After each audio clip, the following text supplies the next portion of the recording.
ಯಾಕಂದರೆ ಕಾಂಪ್ರಮೈಸ್ ಬೇಕಾಗ್ತದೆ ಕೆಲವೊಂದು ಹಂತದವರೆಗೆ. ಆದರೆ ಒಂದು ತಿಳ್ಕೊಬೇಕಾಗಿದ್ದೀನಿ ಅನ್ಬಾರ್ದು, ಸತೀಶ್ ಜಾರಕಿಹೊಳಿ ಅವರು ಎಂದಾದರೂ ಸಿದ್ದರಾಮಯ್ಯರ ವಿರೋಧವಾಗಿ ಹೋಗ್ಲಿಕ್ಕೆ ಸಾಧ್ಯ ಇದಾನ?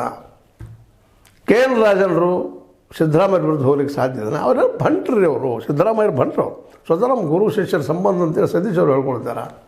ಅಂಥವ್ರು ನೀವು ಬದಲು ಮಾಡ್ಲಿಕ್ಕೆ ಹೋಗಿ ಮಾತಿನಿಂದವ್ರು ಬದಲು ಮಾಡ್ಲಿಕ್ಕೆ ಸಾಧ್ಯ ಇಲ್ಲ. ಹಾಗಾದರೆ ಏನು ಮಾಡ್ಲಿಕ್ಕೆ ಸಾಧ್ಯ ಇಲ್ಲ? ನಿಮ್ಮ ಒಬ್ಬರಿಂದ ನಾನೊಬ್ಬ ಇಡೀ ರಾಜ್ಯಕ್ಕೆ ಆರಿಸ್ಕೊಂಡ್ಬರ್ತೀನಿ ಕಾಂಗ್ರೆಸ್ ಅಂತ ಏನೋ ತಲೆಯಲ್ಲಿದ್ದಲ್ಲ, ಅದ್ರ ಬಗ್ಗೆ ಮಾಡಿರಿ. ಅದನ್ನು ರಾಜನ ಕೇಳ್ತಾ ಇದ್ದಾರೆ. ಏನು ಮಾಡಿರಿ, ನಾವು ಈಗ ಮಧ್ಯದ ಚುನಾವಣೆ ಘೋಷಣೆ ಮಾಡೋಣ ಆಗಿಬಿಡಲಿ ಅಂತ. ಯಾಕಂದ್ರೆ ಯಾವ ಹಂತಕ್ಕೆ ಬಂದಿದ್ದಾರೆ ಸಿದ್ದರಾಮಯ್ಯರ ಬಗ್ಗೆ ಅಂತ ಅವರು ಅಡಮೆಂಟ್ ಹಠಮಾರಿ, ಅದ್ರಲ್ಲಿ ಎರಡು ಮಾತೇ ಇಲ್ಲ. ಅವ್ರು ಸಿ ಎಮ್ ಕುರ್ಚಿ ಮೇಲೆ ಭಾಳ ಪ್ರೀತಿ, ಭಾಳ ಅತಿ ವ್ಯಾಮೋಹ. ಅದನ್ನು ಈಗ ನಾವು ನೋಡೋದ ಬಂದಿದ್ದೀವಿ. ಎಲ್ಲರೂ ಜನಸಾಮಾನ್ಯರು ಮಾತಾಡ್ತಾ ಇದ್ದಾರೆ, ಏನು ರೀ ಮಾರ್ಯಾರಿ ಅವರು ಎಷ್ಟು ಕುರ್ಚಿಗೆ ಬಂದೈತಾರೆ ಅಂತೇಳಿ. ಅದರಲ್ಲಿ ನಾವು ಎಲ್ಲರೂ ಒಪ್ಕೊಳ್ತೀವಿ, ಅನ್ನಬಾರ್ದಾಗಿತ್ತು, ನಿಮಗೂ ಅಷ್ಟು ಕೊಡಬೇಕಾಗಿತ್ತು ನಾವು ಅಂತೀವಿ. ಬಟ್ ಅವ್ರ ಅಧಿಕಾರ ಹಿಡಿಯೋದಕ್ಕಾಗಿರೋ ಗುದ್ದೆ ಹೇಳಿದ್ದಾರೆ. ಮತ್ತು ದೇವೇಗೌಡರಂಥ ಗುರುವನ್ನ ಬಿಟ್ಟು ಬಂದಿದ್ದಾರೆ ಅವರು. ಕಾರಣ ಸಿ ಎಮ್ ಕುರ್ಚಿ.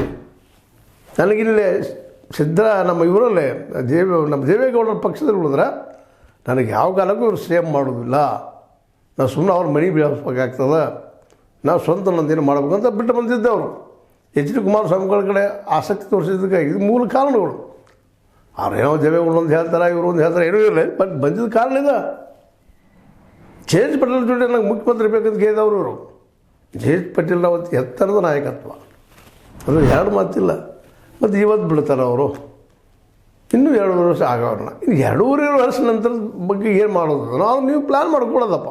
2020 ಏನು ಮಾಡ್ಲಿಕ್ಕೆ ಸಾಧ್ಯ ಇದೆ? ಇಲ್ಲಾಂದ್ರೆ ಪಾರ್ಟಿ ಒಡೆದು ಹೋಗ್ತದೆ. ಬಟ್ ಬಿ ಜೆ ಪಿಗೆ ಹೋದ್ರೆ ನಿಮ್ಗೆ ಸಿಗೋ ಲಾಭ ಆದರೂ ಏನು? ನಿಮ್ಮ ಬಗ್ಗೆ ಮಾತಾಡಿದ್ರೆ ಅದು ಖರೆ ಅಂತ ನಾವೇನು ಅನ್ನೋದಿಲ್ಲ. ಯಾಕಂದರೆ ಯು ಆರ್ ಒರಿಜಿನಲ್ ಕಾಂಗ್ರೆಸ್ಸಿಗ ಒಪ್ಪುವಂಥ ಮಾತದನ್ನು ತಪ್ಪು ಒಪ್ಪಬೇಕು, ಚರ್ಚೆ ಬೇಕಾಗಿರಲಿಲ್ಲ. ಇಂಥ